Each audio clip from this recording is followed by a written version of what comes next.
S'il y a une chose que tu dois affectionner de manière particulière, c'est la présence de Dieu. C'est te trouver dans la présence de Dieu. Parce qu'il n'y a pas meilleur que la présence de Dieu. C'est cette présence qui te comble. C'est cette présence qui te rassasie. C'est cette présence qui te conduit. C'est cette présence qui te rend productif.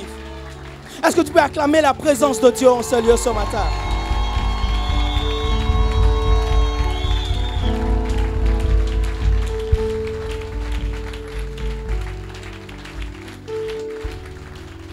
Avant de t'asseoir, dis à ton voisin, dis à une personne, j'aime la présence de Dieu.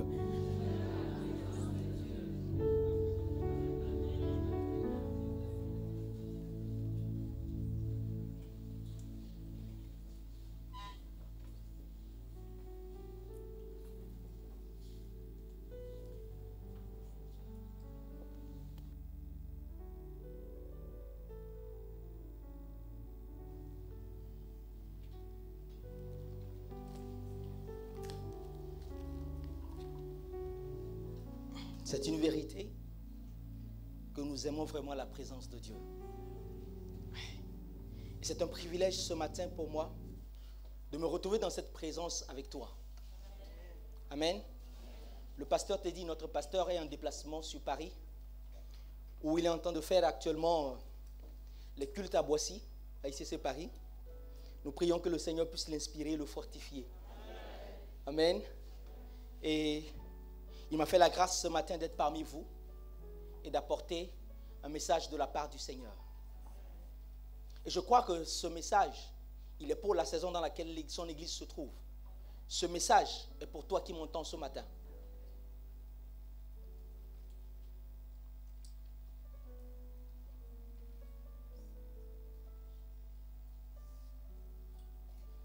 Un soir, après une soirée bien chargée, Jeannette se coucha et s'endormit profondément. Au milieu de la nuit, elle fit un rêve étrange. Un être effrayant, touchant son épaule, la réveillant et lui tendit une lettre. Le visage grave, il lui dit, « Une de vos amies vous a écrit cette lettre de l'enfer. » Jeannette tremblait de la tête aux pieds. Elle prit la lettre et commença à la lire. Mon ami, je me tiens debout dans cet endroit terrible et je suis en jugement. Je ne peux pas m'empêcher de penser que c'est de ta faute. Tu connaissais Jésus personnellement, mais tu n'as pas osé m'en parler dans la vérité. On aurait dit que tu avais peur ou honte. Tu n'as jamais osé me dire toute la vérité. Si tu avais surmonté tes craintes, la crainte d'être jugé, la crainte de perdre mon amitié, je n'aurais certainement pas fini ici. Quand j'étais sur terre, nous étions amis. Tu ne m'as jamais parlé de la seconde mort. Sans doute avais-tu peur de moi, de ma réaction. Mais je peux te dire que j'aurais préféré que tu m'en parles, même si, sur le coup, j'aurais mal réagi. Mais, au moins, cela m'aurait fait réfléchir. Aujourd'hui, je suis condamné parce que tu ne m'as rien dit. Tu m'as parlé de beaucoup de choses qui aujourd'hui me semblent inutiles. Je te faisais confiance, mais tu m'as caché l'essentiel. Et maintenant, c'est trop tard. Tu aurais dû me crier le message de l'évangile jour et nuit, quitte à me lasser. Mais tu n'aurais pas dû te taire. Aujourd'hui, je n'en serais sans doute pas là. On passait des jours et des nuits à parler soi-disant de grandes questions de l'humanité, du mariage, de la profession, de la famille, des enfants et même de la Coupe du Monde. Et maintenant, je réalise la vanité de ces discussions. Rien n'est important si ce n'est le salut que propose Jésus. Tu étais si discrète sur ta foi. Et pourtant, j'étais curieuse. Mais toi, tu ne voyais rien. Tu ne comprenais donc pas que lorsque je te provoquais, je voulais que tu m'en dises plus. Non, tu n'as rien vu. Tu étais aveuglé par la crainte de me déplaire. Tu avais la lumière et pourtant, tu m'as laissé dans les ténèbres. Quel ami étais-tu? Tu m'as laissé vivre, aimer et mourir. Tu t'es contenté de me donner des conseils bien humains. Tu m'as empêché de voir la lumière. Toute ma vie, je t'ai fait confiance. J'ai partagé avec toi mes moments de joie et de tristesse, de bonheur et de lutte. Je t'ai fait confiance. Je t'ai écouté. C'est vrai que les rares moments où tu m'as parlé de Jésus, je me suis fâché. Mais tu n'aurais pas dû t'arrêter. Une véritable amie aurait insisté, sachant ce qui m'attendait. Je t'ai fait confiance et maintenant, là où je suis, je réalise que tu m'as trahi. Au fond, je ne crois pas que tu aies été mon ami. Jeannette se réveilla en sursaut. Elle était toute trempée de sueur. Ce rêve était si réel qu'elle sentait encore l'odeur âcre du soufre et de la fumée dans sa chambre. Ses pensées se bousculaient dans sa tête. Seigneur, qu'est-ce que cela veut dire? Elle ne put se rendormir. Elle comprit combien, en tant que chrétienne, elle avait raté des milliers d'occasions de parler de son Sauveur, de Jésus-Christ. Comme un film, toutes les occasions ratées défilèrent devant ses yeux. Elle repensa à Brenda. Tant de fois, elle avait eu envie de l'inviter. Une fois même, elle avait dans son sac un CD d'évangélisation. Elle voulait le lui donner, mais elle avait hésité. Brenda était quelqu'un de si difficile, toujours argumentant, toujours discutant. Le lendemain, à la première heure, elle appela Brenda. Je veux l'inviter lundi soir à la réunion de prière de cette semaine. Virgile, le mari de Brenda, décrocha le téléphone. Sa voix était bizarre. On aurait dit qu'il avait pleuré. Peut-être avait-il été réveillé par le téléphone. Bonjour Virgile, je peux parler à Brenda s'il te plaît? Virgile éclata en sanglots. Jeannette. Cette nuit, Brenda rentrait de son travail quand un camion l'a fauchée. Elle est morte sur le coup.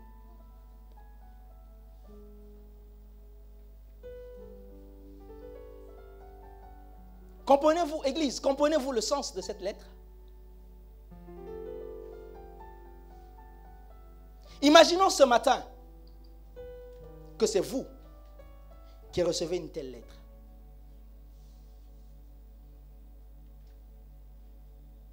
Nombreux sont les chrétiens qui ont peur de parler de Jésus à leurs amis, à leurs collègues, à leurs parents, à leur entourage.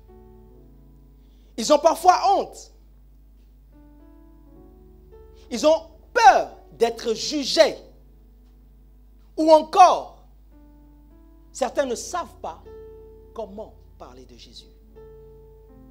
Ce matin, le Seigneur m'envoie te donner 5 étapes simples et efficaces d'évangélisation que tout disciple devrait pratiquer.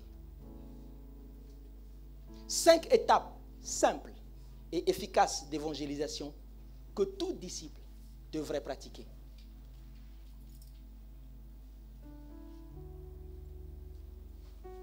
Et c'est le titre de mon message de ce matin.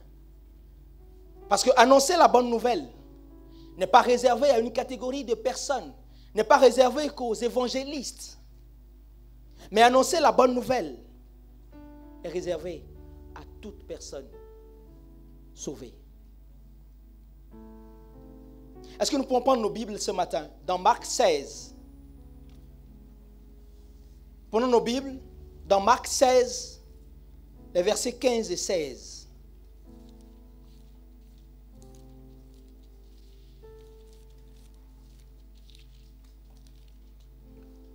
Marc 16, les versets 15 et 16. De grâce, prends ta Bible version papier. Ne prends pas le téléphone. Amen. Amen. Parce que tu as déjà remarqué que plus tu lis la Bible sur le téléphone, moins tu retiens de versets. Vrai ou pas vrai? Comment alors vas-tu prier si tu n'arrives pas à retenir les versets? Alors prends ta Bible et non ton téléphone. Marc 16, le verset 15, la Bible dit, c'est Jésus qui parle. Allez par tout le monde et prêchez la bonne nouvelle à toute la création. Celui qui croira et qui sera baptisé sera sauvé. Mais celui qui ne croira pas sera condamné. Jésus, avant de quitter ses disciples, a laissé cette instruction en leur disant d'aller par le monde, partout, et d'annoncer la bonne nouvelle à toute la création. Et Jésus les a avertis en disant, il y en a qui croiront, il y en a qui ne croiront pas. Mais votre rôle à vous, c'est d'annoncer à tout le monde. Jésus n'envoyait pas ses disciples pour aller convaincre les gens. Mais Jésus leur a donné le mandat d'annoncer, pas de convaincre. Trop souvent, lorsque le Seigneur, le Saint-Esprit, devant un certain nombre de personnes ou devant un collègue, nous dit, parle-lui de moi, parle-lui de Jésus. Annonce l'évangile. On se dit, mais Seigneur, comment je vais le faire? Qu'est-ce que je vais lui dire? Parce que dans notre compréhension, on se dit, il faut qu'il soit convaincu par ce que je vais lui dire. Jésus ne te demande pas de convaincre qui que ce soit, mais Jésus dit d'annoncer sa parole. Et la Bible dit clairement que c'est le Saint-Esprit qui est celui qui convainc. Il a dit à ses disciples, annoncez par tout le monde. Annoncez, proclamez par tout le monde. Alors, nous le voyons avec Jésus, qui pendant 3 années de ministère, n'a fait qu'une seule chose. Annoncer, annoncer, annoncer le royaume. Pendant 3 ans, il ne se lassait pas d'annoncer dans toutes les villes, à toutes les personnes qu'il rencontrait, que le royaume des cieux était là et que les gens devaient se repentir. D'ailleurs, cette semaine, nous aurons une semaine de jeûne et de prière qui commence demain. Demain matin et dans la soirée, nous sommes là où nous allons prier le matin et nous allons prier le soir. Parce que nous voulons prendre le temps demain, spécialement pour demain, le thème de la prière demain serait la repentance. Nous voulons demander pardon demain, en tant qu'Église à Dieu, pour toutes les âmes que nous avons ignorées, négligées, pour le fait que nous ne sommes pas tenus à la brèche, alors que le Seigneur attendait de nous que nous puissions élever la voix pour ce peuple. Est-ce que tu me suis? Est-ce que tu me suis? Alors, je profite pour te donner 2 versets que tu vas utiliser pour demain. Note-le en marge de tes notes. Note-le en marge de tes notes pour la journée de demain. Jacques 4, le verset 17. Jacques 4, le verset 17. Et Ézéchiel 33, les versets 7 à 11. Jacques 4, le verset 17. Ézéchiel 33, versets 7 à 11. Ce sont les versets sur lesquels nous allons nous appuyer demain pour notre temps de méditation, et ce sera les versets avec lesquels nous allons jeûner et prier demain. Nous le voyons, pour revenir à mon message, nous le voyons, Jésus tout le temps prêchait la repentance, afin que les gens puissent accéder au royaume de Dieu. Et il attend de chacun de nous que nous puissions faire de même. Alors, quelles sont les 5 étapes que nous allons voir pendant ce voyage? La première étape, c'est l'étape du témoignage. Le témoignage. Nous allons comprendre que pour évangéliser, pour gagner des âmes à Jésus, tu n'as pas besoin de connaître des versets bibliques. Tu n'as pas besoin d'être un érudit de la Bible. Tu n'as pas besoin d'avoir une ancienneté dans le Seigneur. Mais dès que tu es né de nouveau, tu es apte à pouvoir gagner des âmes. Dis-moi Amen. Et la deuxième étape sera l'étape de l'invitation. Je te donne toutes les étapes, même si aujourd'hui nous allons développer qu'une seule étape, l'étape du témoignage. La deuxième étape, celle de l'invitation. La troisième étape, celle de la prière pour les âmes. Et c'est ce que nous allons faire tout au long de cette semaine, où nous allons prier pour les âmes. La quatrième étape, celle de l'accompagnement, où je te montrerai comment accompagner quelqu'un qui est né de nouveau de manière pratique. Et enfin, l'étape de la recommandation. Comment connecter cette personne à la famille spirituelle afin que d'autres puissent lui prendre par la main et le faire avancer. Aujourd'hui, nous parlerons du témoignage. C'est quoi témoigner? Témoigner, c'est raconter, c'est parler de ce que l'on a vécu, entendu ou vu. Témoigner, c'est donner les preuves de ce que Jésus a fait dans notre vie ou au travers de nous. Et chacun de nous, nous sommes qualifiés pour témoigner de Jésus. Faisons un petit exemple. Qui ici a un témoignage de quelque chose que Jésus a fait dans sa vie? Que cette personne lève la main. Non, lève la main.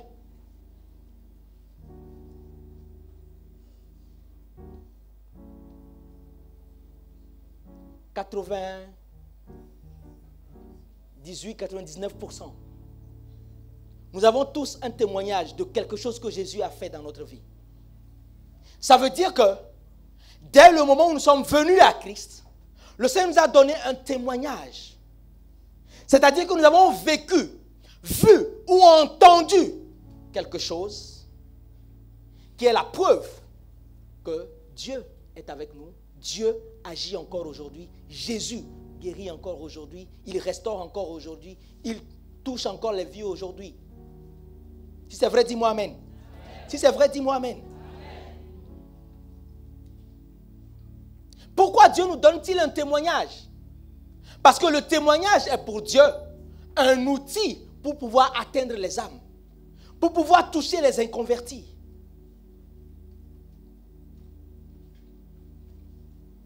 La Bible dit que lorsque quelqu'un a la foi comme un grain de sénévé, que cette personne est capable de déplacer les montagnes. Et quand on lit ce verset, on se dit oui, pour déplacer la montagne, il faut que j'ai au moins une petite mesure de foi. En fait, ce verset veut dire que lorsque tu as la foi dans le grain de sénévé, dans le petit témoignage que Dieu t'a donné, ce témoignage peut être une migraine que tu traînais depuis des années. Tu es venu au Seigneur Jésus. Pendant un temps de prière, Jésus t'a guéri. Ce témoignage, c'est ton grain de sénévé. Et avec ce témoignage, tu peux emmener des gens au Seigneur. Et plus tu donnes ce témoignage, plus tu crois en ce témoignage, que Dieu a commencé quelque chose au travers de cela, Dieu te donne la possibilité de déplacer demain des montagnes. Trop souvent, on se dit, comme c'est juste une migraine, c'est pas un témoignage puissant. Je vais attendre quand j'aurai un témoignage puissant, je vais passer devant. Je vais évangéliser avec mon témoignage. Non. Parce que si tu es fidèle dans les petites choses, Dieu te donne de vivre de grandes choses. Dis-moi un meilleur amen. Et toute situation, aussi petite soit-elle, d'où le Seigneur t'a sorti, est un témoignage qu'il t'a donné afin d'amener les âmes à lui. Ce mal de tête, ce mal de ventre, l'ennemi pouvait te dire non, si tu prenais de l'aspirine, du paracétamol, ça allait passer. Alors, ne viens pas nous rabâcher les oreilles avec mal de tête. Paracétamol suffisait, non? Oui, le paracétamol pouvait le faire. Mais dans ce cas précis, là où je te parle, ce n'est pas le paracétamol. Même s'il le pouvait, il ne l'a pas fait. C'est Jésus qui l'a fait. Alors, laisse-moi témoigner de mon Jésus parce que j'ai été guéri d'un mal de tête sans paracétamol. Je précise, sans paracétamol. Très souvent, quand Dieu nous donne un témoignage, nous jugeons avec nos sens de la puissance du témoignage. Et nous négligeons le grain de sénévé.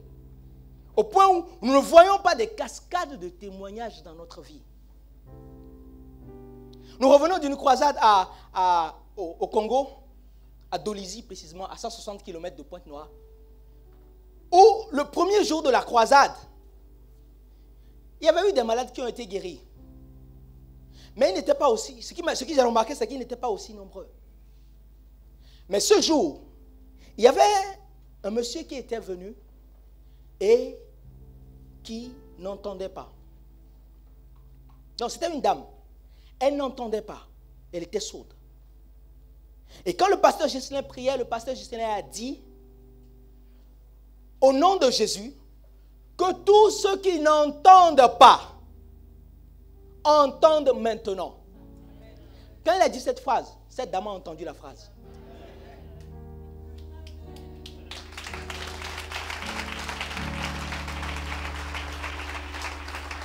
Quand le témoignage a été donné, a été partagé parmi les stars, ça a été partagé parmi la foule, le lendemain, nous avons reçu une dame, une mémé. Elle est venue, elle était aveugle, non-voyante, et elle n'entendait pas non plus. Et elle disait que ça faisait 4 ans qu'elle ne voyait plus et qu'elle n'entendait plus. Et elle dit que le deuxième jour, nous étions au deuxième jour, que ce deuxième jour, quand elle s'est levée, il y a quelque chose qui s'est passé. Depuis 4 ans, elle était dans le noir total. Mais ce deuxième jour, quand elle s'est levée, elle était assise dans sa chambre, quand elle a vu au loin le soleil se lever.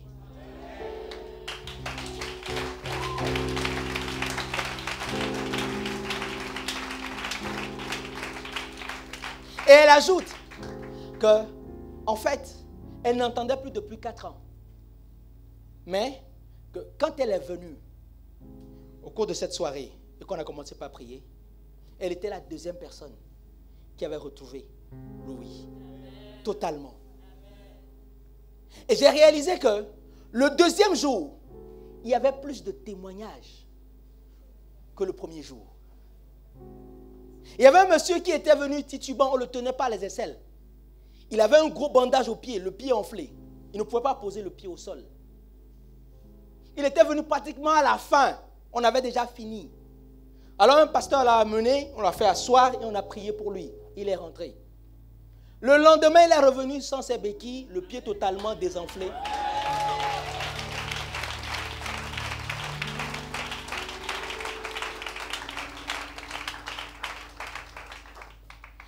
Et du premier jour au troisième jour, les miracles ont commencé par se multiplier. Se multiplier. Au point où nous étions derrière l'hôpital de référence de la ville. Et il y avait une dame qu'on a amenée. Elle était inconsciente. Quand ses 2 filles l'ont mis dans un taxi pour l'amener à l'hôpital. Mais arrivés au tournant de l'hôpital, ils ont entendu le son de la campagne. Et l'aîné a dit au chauffeur de taxi, fais un détour, on passe d'abord par la campagne. Et quand elles sont arrivées, les agents de sécurité les ont aidés à sortir leur mère du véhicule et on l'a mis dans un fauteuil roulant. Et on l'a amenée. Elle était totalement inconsciente. Elle était juste dans la présence lorsqu'on priait. À un moment donné, elle s'est levée. Elle s'est retrouvée. Elle était totalement guérie.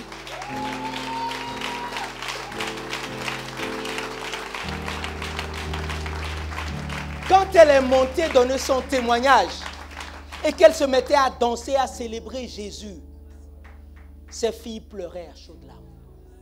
Et toute la famille était disposée à lever la main pour Jésus.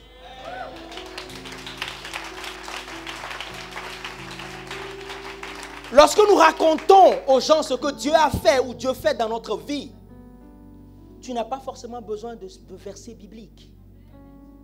Parce que les gens sont à la recherche de Jésus, de la solution de Dieu pour l'humanité.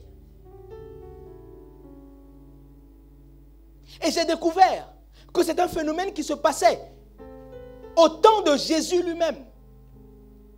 Dans Marc 5, le verset 20, à partir du verset 24 au verset 27, notez juste le passage. Marc 5, le verset 24 au verset 25. Tu connais cette histoire de la femme à la perte de sang. La Bible dit que cette femme, pendant 12 années, était connue pour son mal. Au point où dans la Bible, son nom n'était même pas cité. Mais on l'identifiait par rapport à son problème. Marc 5, le verset 24 à 27. Et cette femme est venue à Jésus. La Bible dit qu'elle avait tout dépensé. Elle avait vendu ses voitures. Elle avait vendu ses maisons, ses terrains, vidé son compte en banque pour se soigner. Mais la Bible dit que son état de santé ne faisait que s'aggraver. Au point où la maladie l'a totalement appauvrie. Et un jour, elle a entendu parler de Jésus. La Bible dit au verset 27, ayant entendu parler de Jésus. Ayant entendu parler de Jésus, elle vint dans la foule, par derrière, et toucha son vêtement. Et ce jour-là, elle fut guérie, instantanément. La question que l'on peut se poser, c'est, si elle n'avait pas entendu parler de Jésus,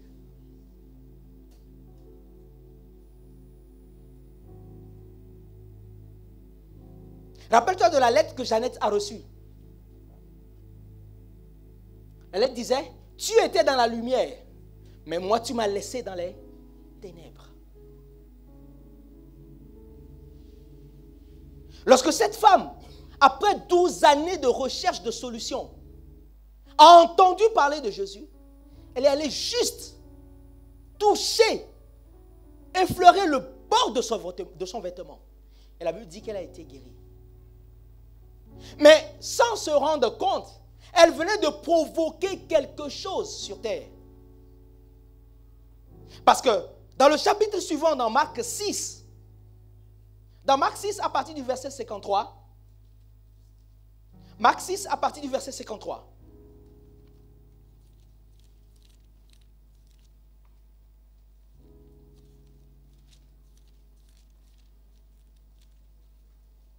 Marc 6, à partir du verset 53. Donc nous sommes juste dans le chapitre après la guérison de la femme à la perte de sang. La Bible dit, parlant de Jésus, après avoir traversé la mer, ils vinrent dans le pays de Génézareth et ils abordèrent. Quand ils furent sortis de la barque, les gens ayant aussitôt reconnu Jésus, à une époque où il n'y avait pas Facebook, il n'y avait pas WhatsApp, à une époque où il n'y avait pas d'appareil photo, les gens disent qu'on dit, les gens reconnurent Jésus. Pourquoi? Parce que beaucoup ont parlé, ont décrit la personne. Les témoignages décrivaient celui par qui Dieu faisait ses miracles.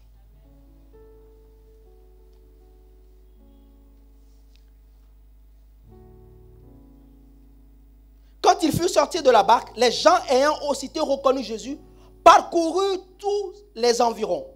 Et l'on se mit à apporter les malades sur des lits, partout où l'on apprenait qu'il était. En quelque lieu qu'il arrive, dans les villages, dans les villes ou dans les campagnes, on mettait les malades sur les places publiques Et on le priait. Regardez leur prière. On le priait de leur permettre seulement de toucher le bord de son vêtement. Et tous ceux qui le touchaient étaient guéris. Waouh!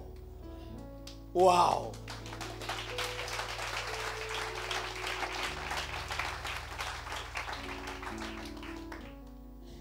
Jésus était arrivé à Génézareth après l'expérience avec cette femme à la perte de sang.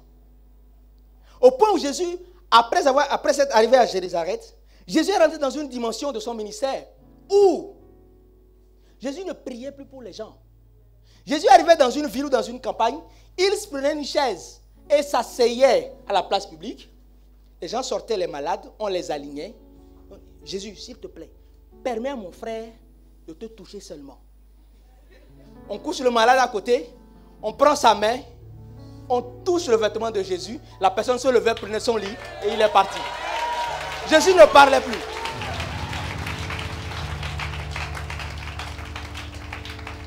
Mais comment est-ce que le peuple de Génézareth est arrivé à comprendre que on peut aller avec Dieu au-delà? Parce qu'avant, pour obtenir guérison, Jésus priait pour les gens. Jésus imposait les mains aux gens. Mais il a fallu qu'une femme touche Jésus et que son témoignage se répande. Que tout le monde se dit, ah, ça aussi c'est possible. Donc Jésus, ne parle même plus, je te touche seulement.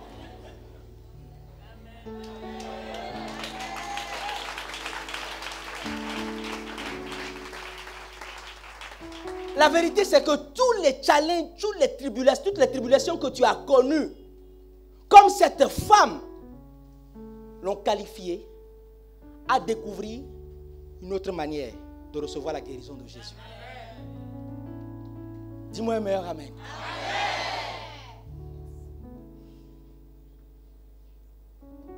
Cette femme venait d'inventer, si c'était en médecine, on allait dire, quoi? Un nouveau traitement. Oui. Parce que son mal qui a duré 12 ans, l'a emmené par la grâce de Dieu à sortir un nouveau traitement. Celui de ne plus recevoir une prière de Jésus, mais de toucher Jésus pour être guéri.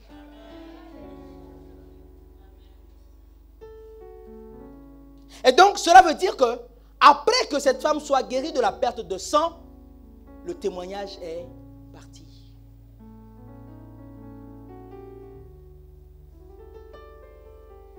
Et à cause de ce témoignage, la Bible dit des villes, des campagnes, les gens sortaient à la rencontre de Jésus. La vérité, c'est que si les gens doivent venir à Jésus, doivent venir à la rencontre de Jésus, tu dois partager ton témoignage. Ton témoignage doit précéder Jésus.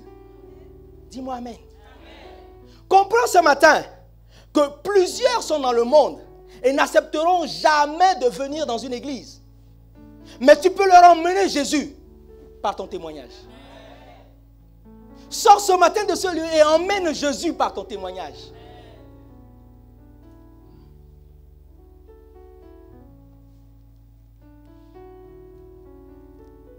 Pour évangéliser, tu as besoin juste d'un témoignage. Je me rappelle quand j'ai donné cet enseignement à l'église de Porto Novo, il y avait un frère qui a témoigné le dimanche d'après. Et je crois qu'après un tel enseignement, que cette semaine de jeûne et de prière, il y aura des témoignages dans les bureaux, dans les maisons, dans les quartiers, dans le nom de Jésus. Un frère témoignait, il disait qu'en appliquant en fait le fait de partager son témoignage, il a commencé par gagner des vies au Seigneur Jésus. Et il a touché un monsieur qui avait l'âge de son père. Au départ, il ne savait pas comment l'aborder. Mais quand le monsieur a commencé par se plaindre, à parler de ses challenges, il a compris tout de suite. Le Saint-Esprit lui a dit tout de suite, voici une âme à gagner. À chaque fois que tu es, soit au bureau, dans ton quartier, et que quelqu'un dans ton atelier, et que quelqu'un vient chez toi, et que cette personne commence par se plaindre, c'est que la personne soupire à la solution de Dieu. Alors ne lui cache pas la lumière que tu as reçue. Très souvent, quand la personne commence par se plaindre, nous aussi on en rajoute.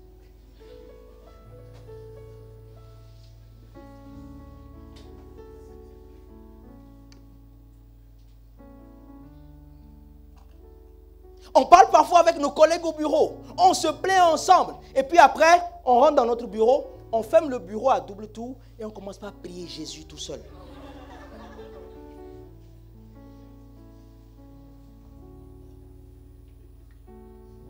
Décide de ne plus prier Jésus sur ton lieu de travail tout seul. Dans ta maison tout seul, dans ton quartier tout seul.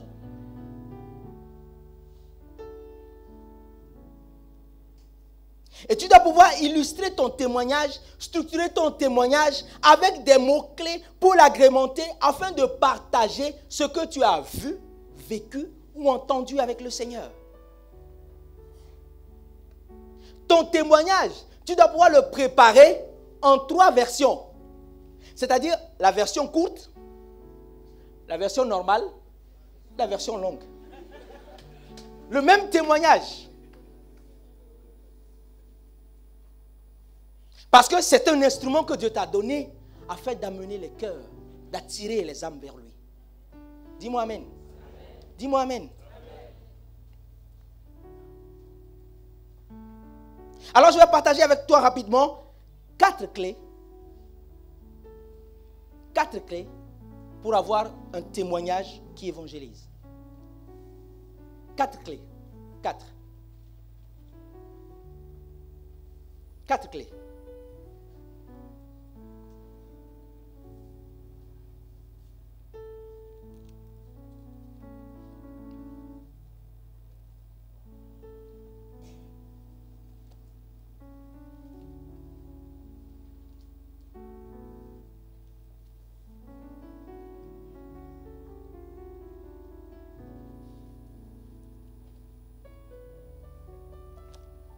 Première clé. Première clé. C'est comment étais-tu avant? Ton témoignage doit toujours commencer par comment étais-tu ou qu'est-ce que tu vivais avant de rencontrer Jésus.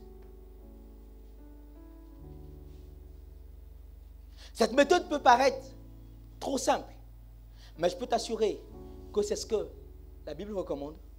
C'est l'une des méthodes que la Bible recommande. Et c'est ce que Paul lui-même a utilisé. Dans Acte 22, je suis dans Acte 22.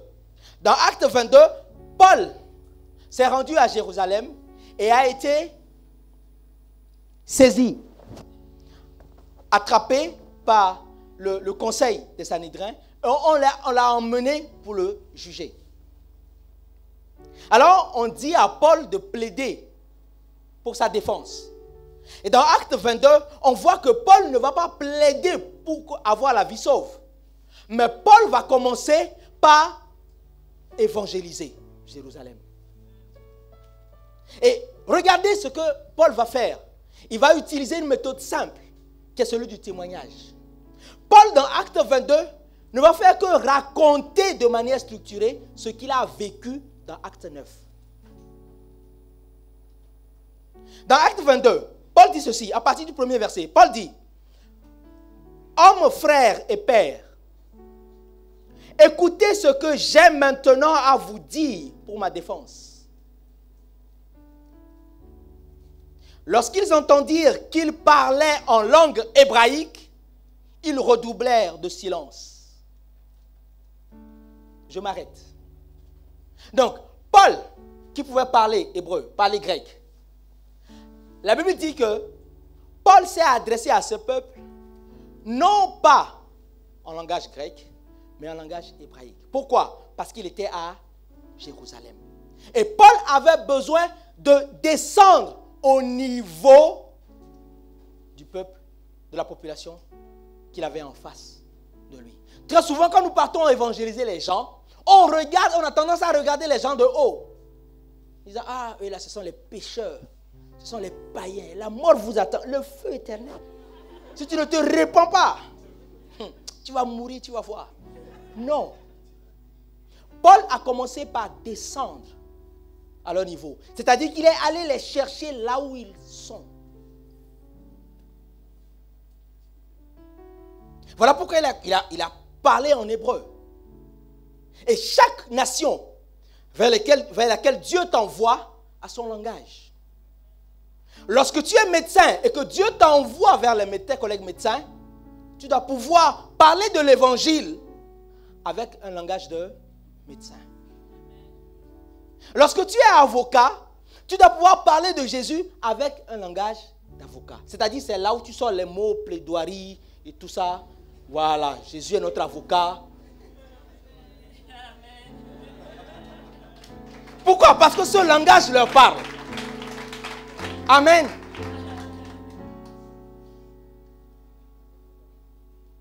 Est-ce qu'on est ensemble ce matin? Et donc, Paul est descendu au niveau de cette population, de ce peuple, afin de les prendre là où ils sont, pour les emmener là où il veut qu'ils aillent avec lui. Et il va les faire faire un voyage, afin que leur cœur soit ouvert à recevoir le Seigneur. Et Paul continue. Et Paul dit, je suis juif. Vous voyez? Pourquoi? Parce qu'il veut les emmener à s'identifier à lui. Trop souvent, quand on va évangéliser, on ne veut pas parler de notre vie passée.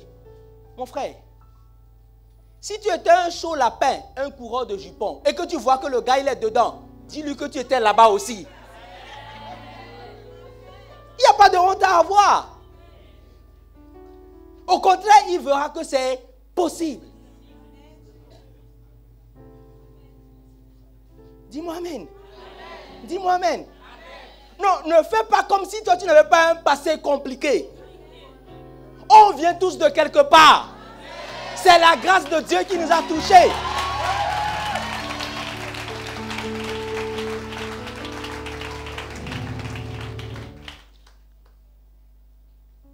Paul dit, je suis juif, né à Tarse en Cilicie, mais j'ai été élevé dans cette ville-ci et instruit au pied de Gamaliel, dans la connaissance exacte de la loi de nos pères. Étant plein de zèle pour Dieu lui-même, comme vous l'êtes aujourd'hui. Vous êtes zélés pour Dieu. Oui. Sauf qu'ils sont dans l'ignorance. Ils utilisent mal leur zèle. Et Paul dit, j'étais de votre rang aussi. Moi aussi j'étais pécheur. Moi aussi j'étais ignorant. J'étais comme vous. Hier j'étais alcoolique. Et je n'ai aucune honte à le dire. Oui, oui. Ne me regarde pas comme ça, c'est quoi?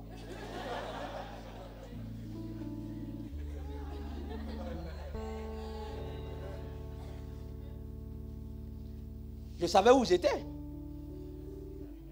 Et je bénis Dieu pour sa patience à mon égard. Parce que c'était compliqué. Oui, oui. Je me rappelle une phrase de ma petite amie d'alors.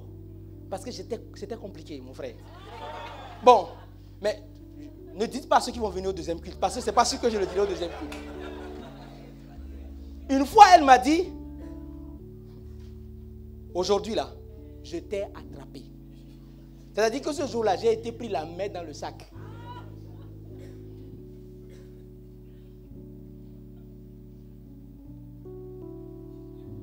Vous savez quoi? Parce que je devais sortir avec des amis en boîte. Et on avait déjà fait notre plan. Il y avait déjà des goûts qui attendaient. Et elle m'a demandé, est-ce que tu sors ce soir? J'ai dit non, moi, jamais. Je suis trop fatigué pour ça. Oh, elle me connaissait. Et autour de 23h, je sors bien sapé comme jamais. Dès que je franchis le seuil du portail, je vois cette lueur sortir derrière. Il y avait deux arbres. Il y a deux arbres derrière la maison de mes parents. Je vois une personne sortir entre les deux arbres et dit, aujourd'hui j'étais attrapé. Et dit, ah, je suis foutu. Eh oui, c'est là où j'étais quand le Seigneur est venu me chercher. Et Paul dit, vous êtes zélés pour Dieu. Moi aussi j'étais comme vous. Et il dit au verset 4, j'ai persécuté à mort cette doctrine, liant et mettant en prison hommes et femmes. Le souverain sacrificateur qui est assis là, et tout le collège des anciens m'en sont témoins. J'ai même reçu d'eux des lettres pour les frères de Damas, où je me rendis afin d'amener liés à Jérusalem ceux qui se trouvaient là et de les faire punir. Ça, c'est Paul. Il dit, j'ai fait la même chose que vous faites. Et donc, Paul leur décrivait l'état dans lequel il était. Il est descendu afin que ces personnes puissent s'identifier à lui. Ensuite, Paul va les emmener là. Et à partir du verset 6 de Acte 22, Paul va commencer par maintenant donner la deuxième clé qui est dans quelles circonstances as-tu rencontré Jésus? Est-ce qu'on est ensemble? Dans quelles circonstances as-tu rencontré Jésus? Ou as-tu rencontré l'amour de Dieu? En tout cas, pour ma part, comme j'étais un chaud lapin, Dieu est passé par celle qui est devenue ma femme. Non, je bénis ma vie pour elle. Je bénis la vie de mon épouse, pardon.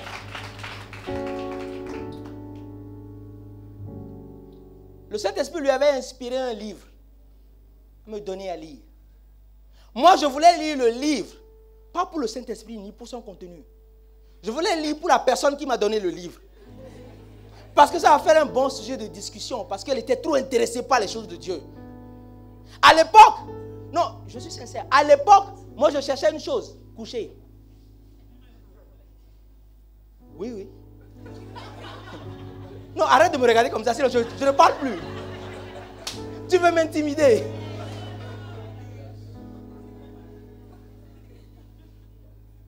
Je l'avais rencontrée à l'université. Elle n'avait jamais eu de petite amie. Je dis, mais c'est qui? Tous les hommes qu'elle a rencontrés sont des incapables ou quoi? Moi je vais... Ah non, ça c'est pour moi. C'est un bon défi pour moi. Le Seigneur me connaissait. Vous savez, non? On n'attrape pas une mouche avec de la vinaigre. Et donc, c'est dans cette quête de lui faire plaisir à elle. J'ai lu tout le livre. Et en lisant le livre, j'ai découvert l'amour de Dieu pour moi. Après, quand elle est venue, j'ai dit non, toi tu ne m'intéresses plus, maintenant j'ai trouvé plus grand.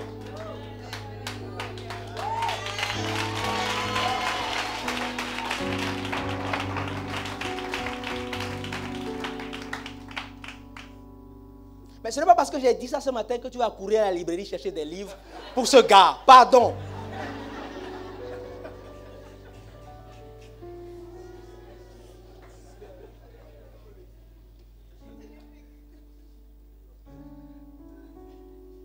Paul dit au verset 6, comme j'étais en chemin et que j'approchais de Damas, tout à coup, brusquement, soudain, sans avertir, oui, sans prévenir. Vers midi, une grande lumière venant du ciel resplendit autour de moi. Je tombais par terre et j'entendis une voix qui me disait, Saul, Saul, pourquoi me persécutes-tu? Je répondis, qui es-tu, Seigneur? Et il me dit, je suis Jésus de Nazareth que tu persécutes. Ceux qui étaient avec moi virent bien la lumière, mais ils n'entendirent pas la voix de celui qui parlait. Alors, je dis, que ferai-je, Seigneur? Et le Seigneur me dit, lève-toi, va à Damas, et là, on te dira tout ce que tu dois faire. Donc, on comprend dans la démarche de Paul que Paul est descendu au niveau du peuple de Jérusalem et a commencé maintenant une transition pour les emmener vers le Seigneur. Et jusque-là, nous le voyons bien, il n'a pas cité de verset biblique, mais il s'est uniquement appuyé sur ce qu'il a vécu avec le Seigneur. Lorsque nous voulons témoigner de Jésus, nous n'avons pas besoin forcément de connaître les versets bibliques. Tu es né de nouveau aujourd'hui, tu es un outil puissant pour l'évangélisation entre les mains du Seigneur.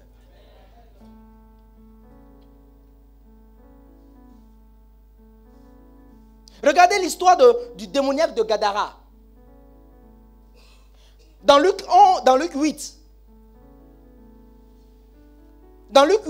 le verset 38, dans Luc 8, le verset 38, je vais revenir tout à l'heure à Paul, mais dans Luc 8, le verset 38, la Bible dit, l'homme de qui étaient sortis les démons, Luc 8, 38, l'homme de qui étaient sortis les démons lui demandait à Jésus la permission de rester avec lui. Mais Jésus le renvoya en disant, retourne dans ta maison. Pour faire quoi?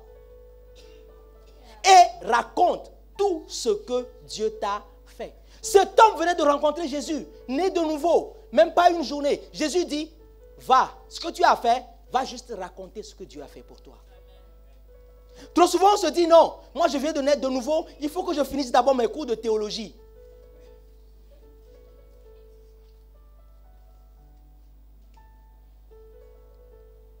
Et la Bible dit, il s'en alla et publia dans toute la ville ce que Jésus avait fait pour lui.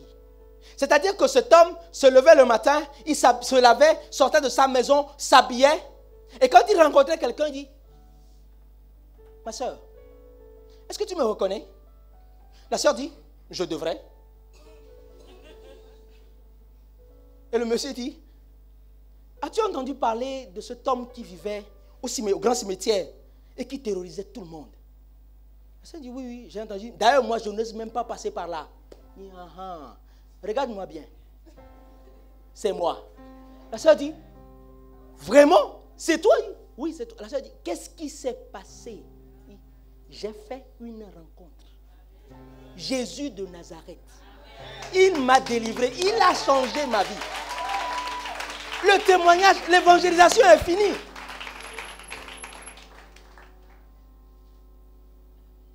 Lorsque ta collègue vient te voir au bureau pour dire, tu dis à ta collègue, je viens d'avoir un enfant. Ta collègue te dit, je viens d'avoir un enfant. Et tu lui poses la question, mais ça te fait combien? Elle te dit, ça me fait 2. Ah bon? Moi, le Seigneur m'a fait la grâce, j'en ai eu 8.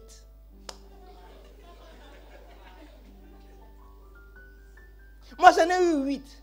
Mais tu sais, ma soeur, l'expérience a prouvé qu'avec les bonnes intentions que les parents peuvent avoir, ce n'est pas sûr de donner la bonne éducation à leurs enfants. Mais je connais quelqu'un. Quand j'ai remis l'éducation de mes enfants de ses mains, aujourd'hui, je vois qu'ils ont pris une nouvelle trajectoire. Tu as fini ton évangélisation. Pourquoi? Parce que c'est dans la vie de tous les jours que tu racontes, que tu démontres ce que Jésus a fait pour toi.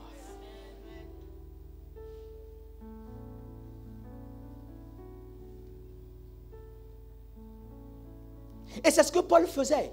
On dit à Paul, défends-toi. Paul dit non, c'est l'occasion, je vous présente Jésus. Paul ne s'est pas défendu. Mais Paul a présenté Jésus par un témoignage. Et maintenant, Paul va passer, à partir du verset 11 de Acte 22, Paul va passer maintenant à la 4e clé. Dans Acte 22, à partir du verset 11 au verset 13, la 4e clé que Paul va nous donner, c'est comment est-ce que cette rencontre a changé notre vie. Troisième point, comment est-ce que cette rencontre a changé notre vie? Comment est-ce que Dieu nous a sortis du gouffre, des ténèbres, là où on était? Et nous avons tous, chacun, ici ce matin, une histoire racontée sur comment est-ce que nous avons rencontré Jésus. Je peux t'assurer que cette histoire seule suffit à sauver des milliers d'âmes. Parce que le démoniaque de Gadara, la Bible dit qu'il a évangélisé à lui tout seul 10 villes. Imaginez une personne avec un témoignage, ne connaissant pas les versets bibliques, et évangélise 10 villes comme Cotonou. Vous imaginez?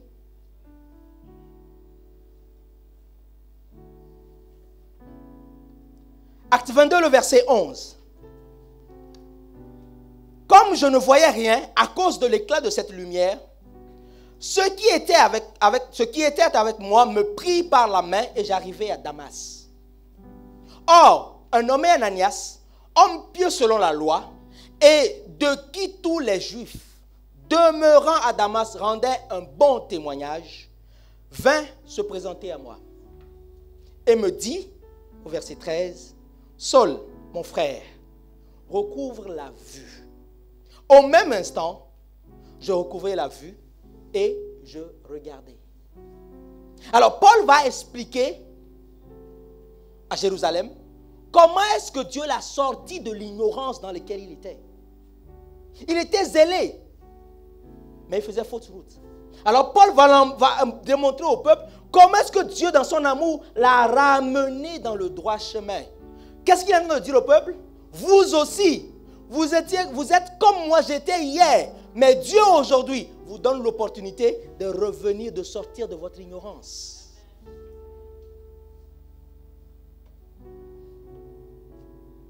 Parce que Paul était vraiment dans l'ignorance. C'est ce que la Bible dit. La Bible dit au verset 11, « Comme je ne voyais rien. » À cause de l'état de cette lumière. Pas parce que mes yeux étaient défaillants. Pas parce que ma vision était défaillante. Mais à cause de l'éclat de cette lumière. Qu'est-ce que Paul dit? Paul est en train de dire qu'en fait, j'étais dans l'ignorance et j'ai été frappé, aveuglé par la connaissance de la vérité.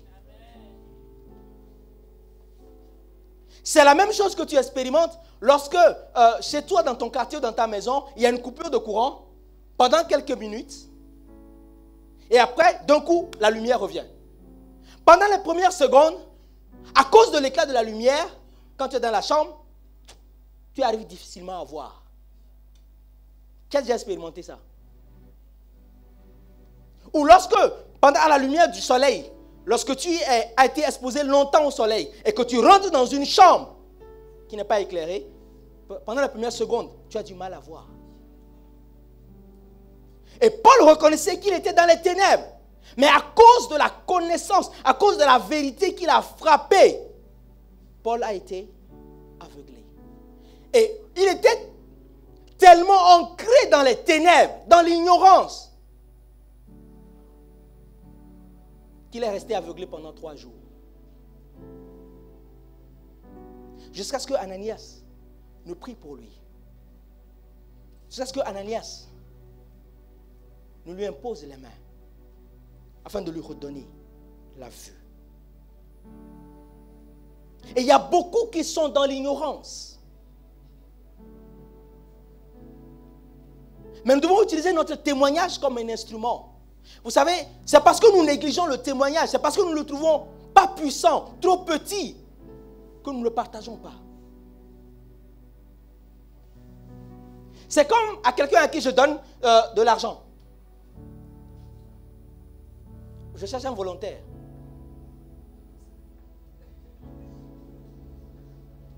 Non, on donne l'argent, tu lèves la main timidement.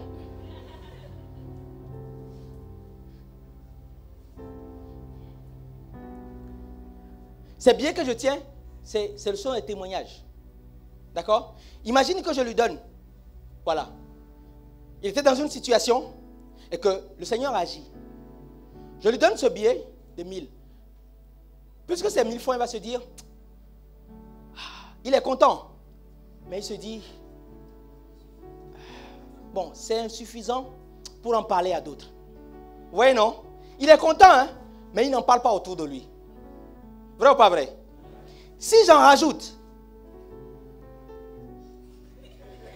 ah là, vous voyez, hein, il est encore content, mais jusque-là, il ne parle pas. Si je continue d'en rajouter,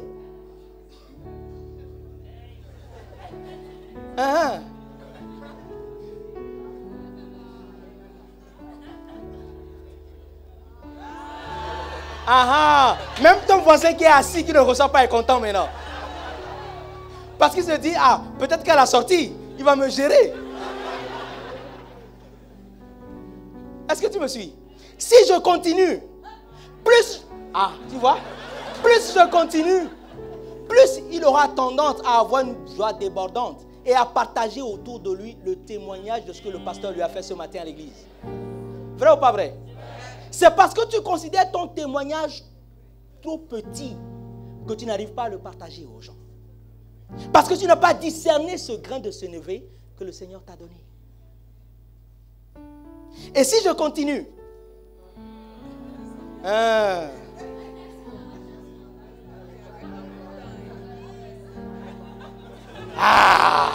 lui-même, il a envie de parler. C'est-à-dire, plus il y a des témoignages, plus il a envie de parler.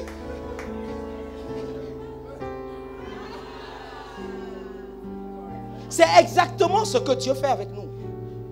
Plus nous donnons le témoignage, aussi petit soit-il, et Dieu nous permet de vivre de plus grands témoignages. Et plus nous vivons de témoignages, plus nous vivons le miraculeux, et plus notre vie devient un témoignage pour les autres. Tu peux aller t'asseoir. Non, non, non, reviens. Reviens.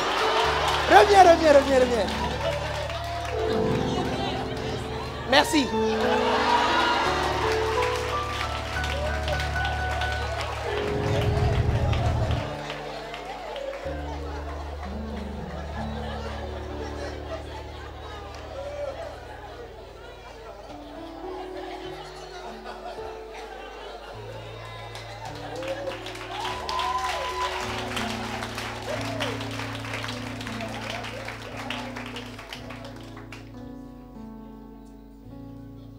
Est-ce que tu peux encore acclamer le Seigneur?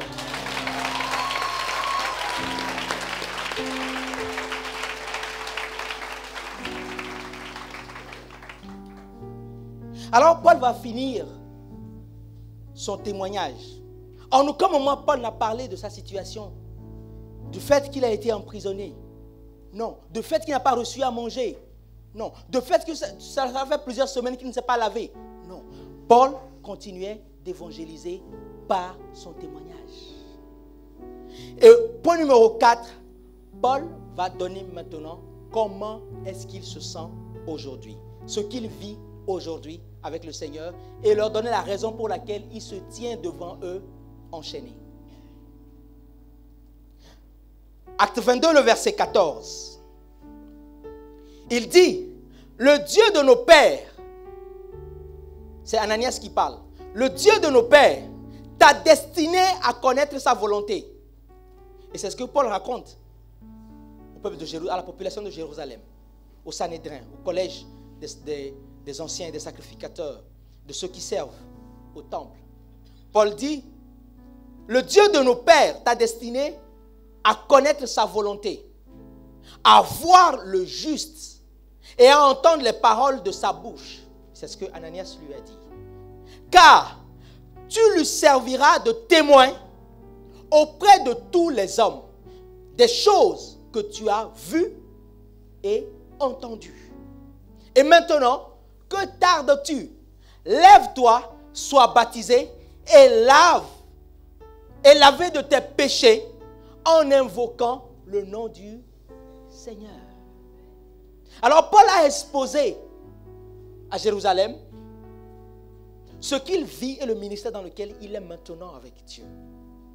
Et quand il a fini, la décision du Sanhédrin a été qu'on on le renvoie en prison pour délibération. Mais gloire soit rendue à Jésus-Christ. Parce que Paul n'a pas plaidé sa situation. Mais la Bible dit que la même nuit, Jésus est venu visiter Paul. Dieu a visité Paul. Et Dieu a dit dans Acte 22, Dieu a dit à Paul, tu as bien fait ta mission. C'est pour ça que je t'ai appelé. Maintenant, je te fais sortir de cette prison et je t'envoie à Rome. Là-bas, tu iras rendre encore témoignage de moi. Tu ne mourras pas en prison ici. Pourquoi Paul a été sorti de prison? Parce qu'il faisait ce pourquoi Dieu l'a appelé. Il rendait témoignage de Jésus-Christ.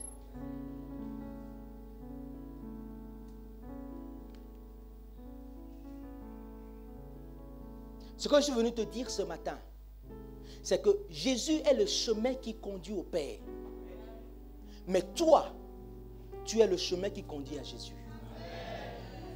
Et c'est par ton témoignage que tu ramènes les âmes au pied du Seigneur.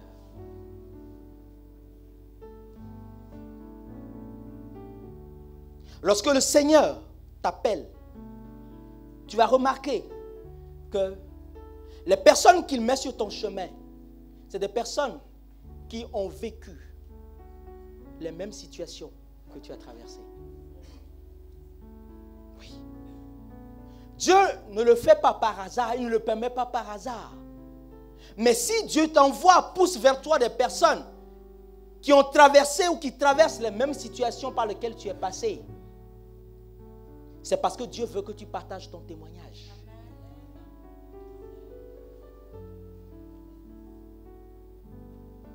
C'est en partageant ce que Dieu a fait pour toi, comment il t'a sorti de cette situation, que d'autres également seront consolés et vont venir au Père. C'est ce que la Bible dit dans 2 Corinthiens 1, les versets 3 et 4. Dans 2 Corinthiens 1, les versets 3 et 4. La Bible dit, béni soit Dieu, le Père de notre Seigneur Jésus-Christ.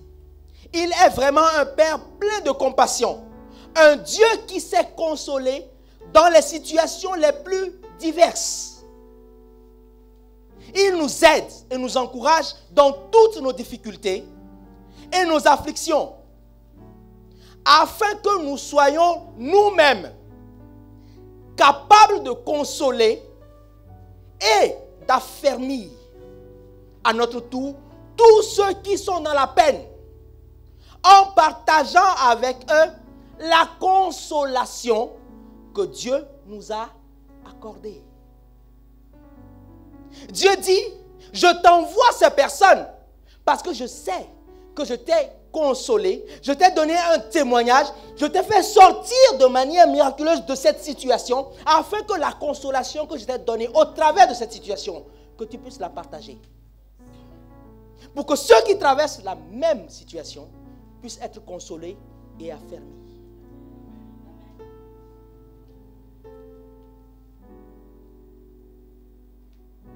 Dieu a choisi Paul, qui persécutait l'Église, pour l'envoyer vers ceux qui persécutent l'Église. Voilà pourquoi tu dois comprendre que si, dans ta vie passée, tu avais connu la drogue, alors ton témoignage va toucher plus ceux qui sont dans la drogue. Si tu avais connu l'alcoolisme, ton Dieu t'envoie vers les personnes qui sont touchées, sont tenues en esclavage par Satan au moyen de l'alcool. Si tu as connu un mariage difficile, le Seigneur t'envoie vers les personnes qui connaissent actuellement un mariage difficile, afin que tu puisses les consoler et les affermir.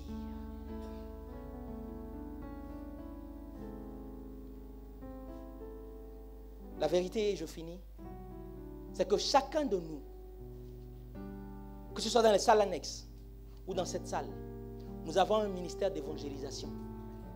Et nous rendrons compte à Dieu de comment est-ce que nous avons utilisé les talents, les dons qu'il nous a donnés pendant notre séjour ici-bas. Et j'aimerais finir en te disant ce matin qu'à partir de ce jour, tu dois comprendre qu'à chaque fois que tu reçois un faire-part de décès, comprends, pose-toi la question, est-ce que ce faire-part n'est pas une lettre qui te vient de l'enfer? Parce que si la personne n'a pas connu Jésus, avant que tu n'aies son faire-part entre les mains, c'est certainement une lettre, c'est assurément une lettre qui te vient de l'enfer. Alors regarde à toutes ces personnes, à tous ces faits-part que tu as reçus. Tu es allé, tu as donné une enveloppe, tu as pleuré. Mais tu connaissais la vérité, tu avais la lumière. Mais tu as laissé cette connaissance, cette relation, cette personne se retrouver en enfer.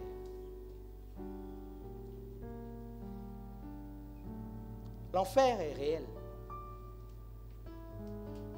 L'enfer est réel.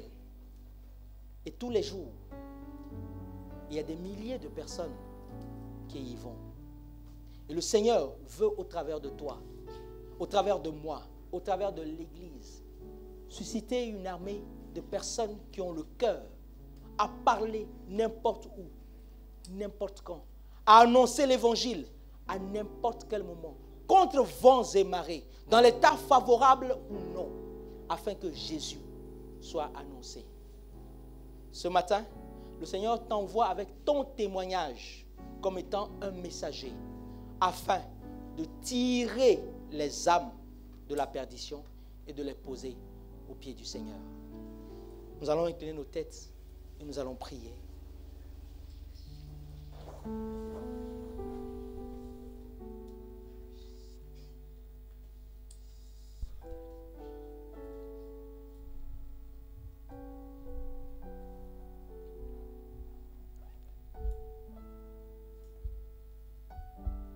Jésus pouvait dire, la moisson est grande,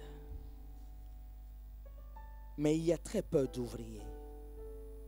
Il y a très peu de personnes qui s'engagent dans cette moisson, pour une raison ou pour une autre. Parfois, on est trop occupé à penser à nous, à nos projets, à notre vie, à nos enfants, à notre famille. Parfois, c'est parce qu'on se dit, on n'est pas capable, on n'a pas les moyens, on n'a pas la possibilité de le faire. Ou encore, on se dit, Seigneur, ce n'est pas encore le moment. Ou alors, fais-le, mais fais-le au travers d'une autre personne. Ce matin, Seigneur, nous venons venir à toi et te demander pardon pour toutes les âmes que nous avons laissées périr. Toutes les vies que nous avons laissées à la perdition. Et alors que tu nous parles ce matin,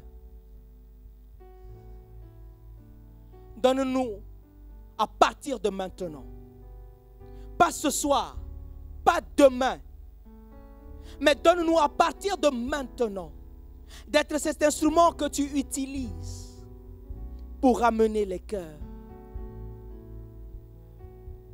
Donne-nous d'être cet outil entre tes mains que tu utilises. De même que tu as utilisé Pierre pour la pêche miraculeuse, nous nous positionnons ce matin. Nous nous positionnons ce matin. Alors que tu es en train de nous dire par ce message, lance le filet. Nous nous positionnons ce matin, Seigneur. Même si ce n'est pas le temps favorable, comme l'a dit Pierre, nous nous positionnons ce matin. Utilise-nous. Utilise-nous.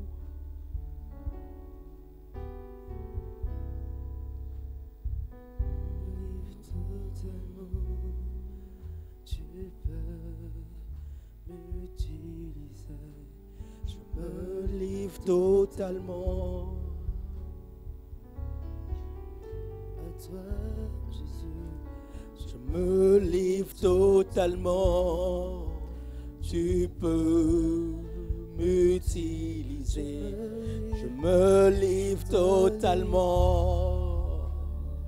Totalement à toi. Je me livre totalement. Tu peux m'utiliser. Je me livre totalement.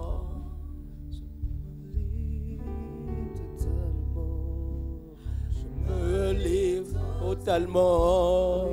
Oui, tu veux. Je me livre. Ce matin, en ce lieu, s'il y a un candidat, une candidate, une personne qui se dit, Seigneur, j'ai trop perdu du temps, j'ai trop attendu la bonne occasion, mais ce matin, j'ai compris qu'il faut que je me jette à l'eau, il faut que je me lance, il faut que je serve ta cause.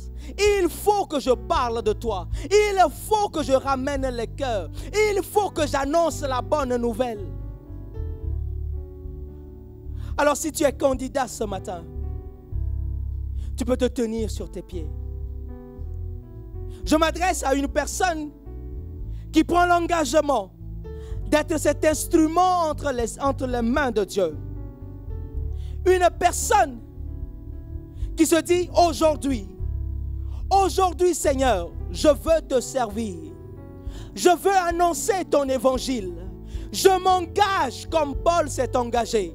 Je m'engage, Seigneur, à apporter la bonne nouvelle à ceux qui sont dans le besoin. Je m'engage à servir ton royaume. Alors lève-toi. Ne regarde pas à ton voisin. Ne te lève pas parce que ton voisin s'est levé. Parce que c'est un engagement personnel. Et le jour où tu seras face au Seigneur, il te rappellera ce jour. Il te dira, tu t'es levé devant témoin. Mais qu'as-tu fait du temps que je t'ai donné? Alors si tu te lèves ce matin, si tu te portes candidat dans cet auditorium ou dans la salle annexe, mets-toi debout car je vais prier pour toi.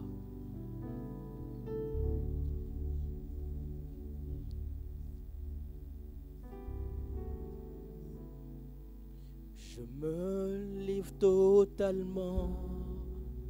Tu peux m'utiliser. Je me livre totalement.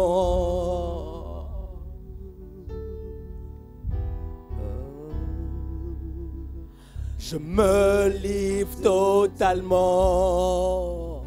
Tu peux m'utiliser. Je me livre totalement. Ce ne sont pas de simples mots. Pour nous, ce n'est pas un simple chant, mais c'est un engagement que nous prenons devant toi. Nous ne sommes pas en train de dire, Seigneur, que nous ne le ferons pas à notre propre force, mais nous croyons et nous attendons à ta capacité. Alors ce matin, Seigneur, je porte ce peuple devant toi et je proclame, Seigneur, que tu nous donnes la grâce d'être des instruments dans cette nation et au-delà entre tes mains. Pour chaque personne qui s'est tenue debout devant toi ce matin, je prie dans le nom de Jésus et je proclame, Seigneur, que tu mets dans sa bouche des paroles devant lesquelles nul ne peut résister. Tu leur donnes une sagesse afin d'emmener, Seigneur, la révélation de qui est Jésus. Je prie ce matin, alors qu'ils vont rencontrer des gens et parler de ta part, que tu leur donnes la capacité de discerner ceux qui sont de ta bergerie. Tu leur donnes, Seigneur, le pouvoir de marcher sur toute la puissance de l'ennemi.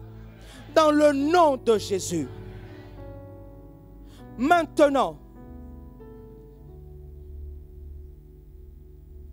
que tout homme fort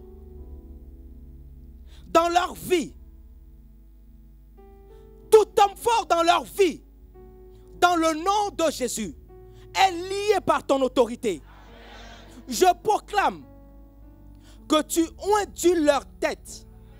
Tu leur donnes, Seigneur, le manteau pour le ministère de l'évangélisation. Dans le nom de Jésus. Je prie que tu augmentes leur zèle.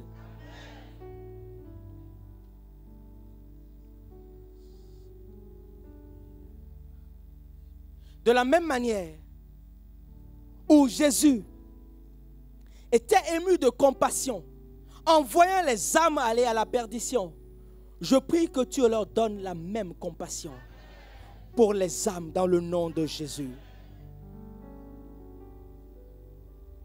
Tu nous envoies et tu as dit